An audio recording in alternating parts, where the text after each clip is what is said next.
In the last 55 years, ang pinaka-importanteng leksyon na natutunan mo sa pag-ibig?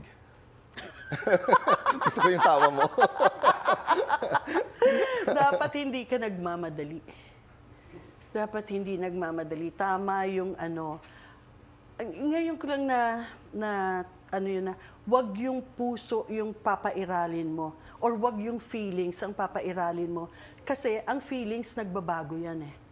Dapat talaga ang papairalin mo ay isip. Okay. Isip and directions from God at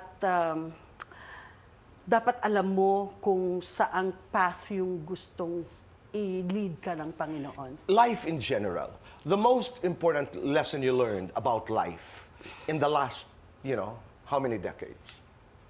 Ano ang prinsipyo mo sa buhay, China? Golden rule, wag mong gawin sa kapwa mo ang ayaw mong gawin sa'yo. I don't Ako, like that's that. powerful.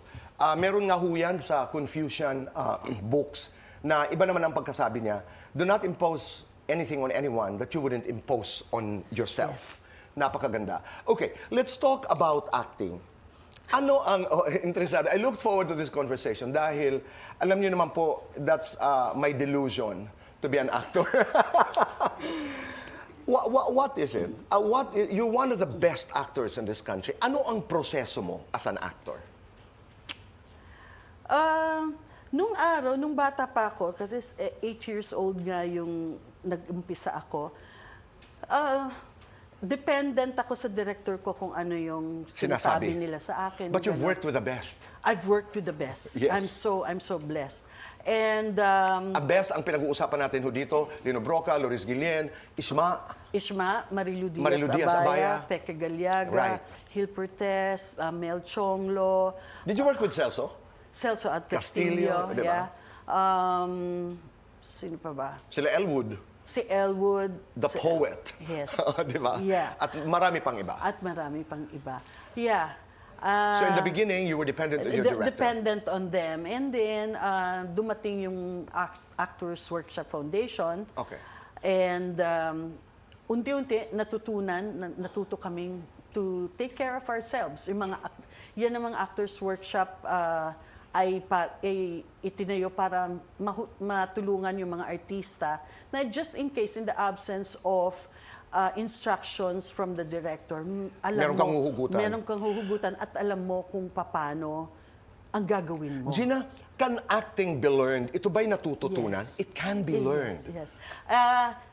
Meron mga nagtatanong sa akin na dapat daw ang acting inborn.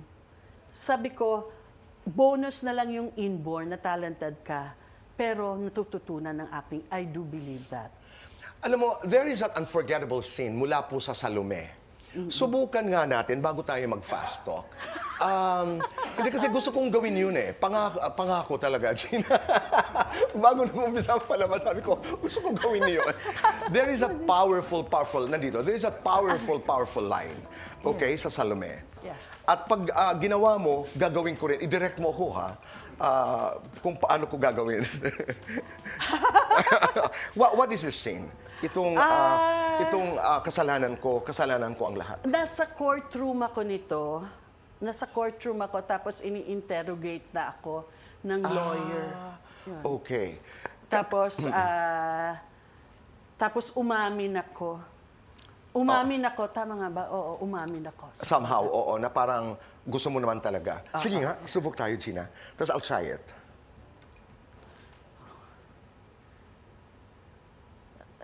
Kasalanan ko. Kasalanan ko ang lahat. Hindi totoong iniiwasan ko ang taga-Maynila. Sinabi ko sa kanya na layuan niya ako, pero ang totoo, nagpupunta ako sa tabing dagat. Nagpupunta ako doon para kitain ko siya.